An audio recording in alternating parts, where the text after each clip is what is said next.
Hello everyone.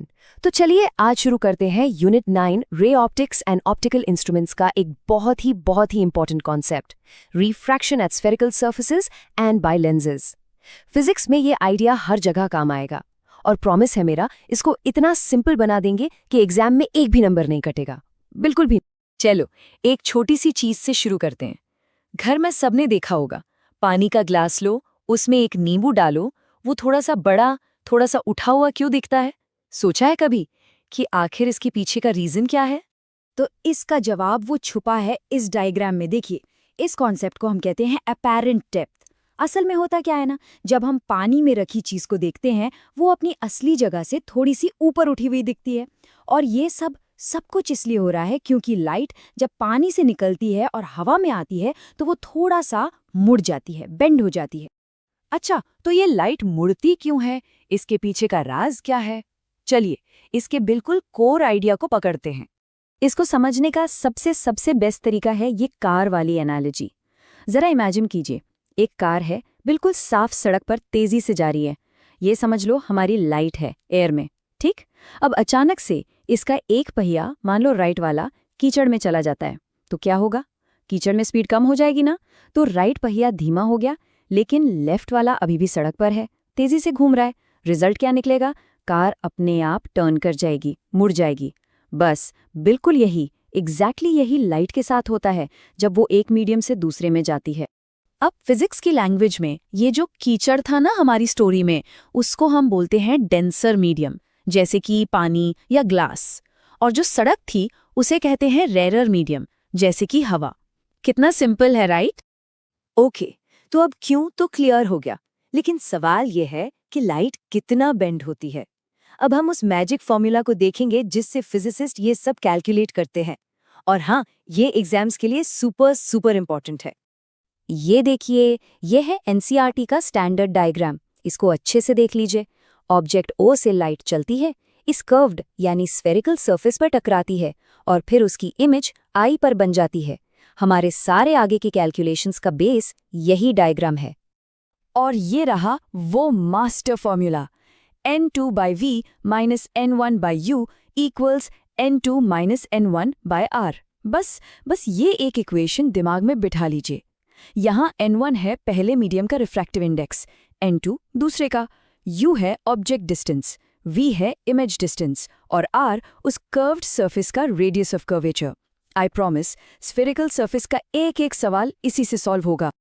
तो चलिए अब इस फॉर्मूला को काम पे लगाते हैं, देखते हैं इसको एक्शन में। हम समझेंगे कि आखिर ये लेंसेज पर काम कैसे करता है और एक छोटा सा प्रॉब्लम भी सॉल्व करके देखेंगे। तो आखिर एक लेंस होता क्या है? कुछ नहीं, बहुत सिंपल है। ये देखो, बस दो स्फेरिकल सर्फेसेस को जोड़ दो तो लेंस बन जाता है। इसका मतलब क्या हुआ? मतलब ये कि हम अपना जो मास्टर फॉर्मूला है ना, उसको बस 2 बार लगा देंगे और पूरे लेंस का राज खुल जाएगा। प्रोसेस इसका बहुत ही सिंपल है।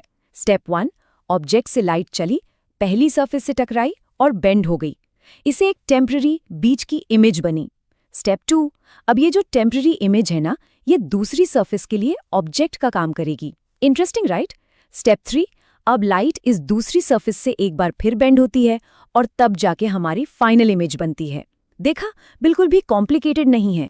और जब हम इस 2 स्टेप प्रोसेस को मैथमेटिक्स में डालते हैं, यानी उस सिंगल सरफेस फॉर्मूला को 2 बार अप्लाई करते हैं, तो हमें मिलता है ये फेमस लेंस मेकर्स फॉर्मूला।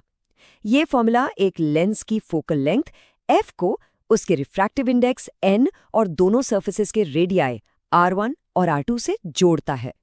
जो लोग लेंसेज बनाते हैं उनके लिए ये फॉर्मूला सब कुछ है। चलो अब एक छोटा सा न्यूमेरिकल ट्राई करते हैं ताकि सब कुछ क्रिस्टल क्लियर हो जाए। मान लो लाइट हवा से आ रही है तो n1 क्या हुआ? 1, और ग्लास के अंदर जा रही है तो n2 हो गया 1.5। ठीक, ऑब्जेक्ट हमने रखा 100 सेंटीमीटर दूर तो u हो गया -100 सेंटीमीटर। साइन कन्वेंशन याद है ना? और सरफेस का रेडियस ऑफ कर्वेचर है 20 सेंटीमीटर, यानी r हुआ +20 सेंटीमीटर। बस अब इन सारी वैल्यूज को उठाकर सीधा फॉर्मूला में डालना है। और जब इसको सॉल्व करते हैं तो देखो, v की वैल्यू आती है +100 सेंटीमीटर।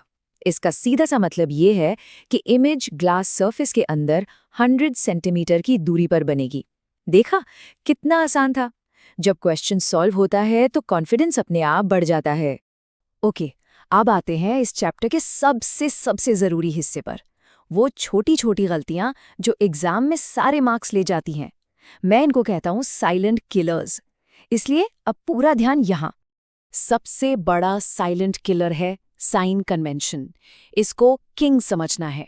रूल नंबर 1, सारे डिस्टेंसेस लेंस के सेंटर से यानी ऑप्टिकल सेंटर से मेजर होंगे।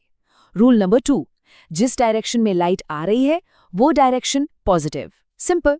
उसके ऑपोजिट नेगेटिव। और रूल नंबर 3, आर पॉजिटिव तब होगा जब सेंटर ऑफ कर्वेचर लाइट की ही डायरेक्शन में हो। इन 3 रूल्स को दिमाग में लॉक कर लो, फुल मार्क्स पक्के हैं। तो अब तक हमने एक सरफेस और एक लेंस की कहानी समझ ली। अब देखते हैं कि ये छोटा सा आइडिया माइक्रोस्कोप और टेलीस्कोप जैसे बड़े बड़े ऑप्टिकल इंस्ट्रूमेंट्स की दुनिया से कैसे करेक्ट होता है। देखो, जब हम बहुत पतले लेंसेस को एक दूसरे से चिपका कर रखते हैं तो उनकी जो ताकत है, जिसे हम पावर कहते हैं, वो सीधे सीधे ऐड हो जाती है। तो total power P, P1 + P2 + P3 and so on.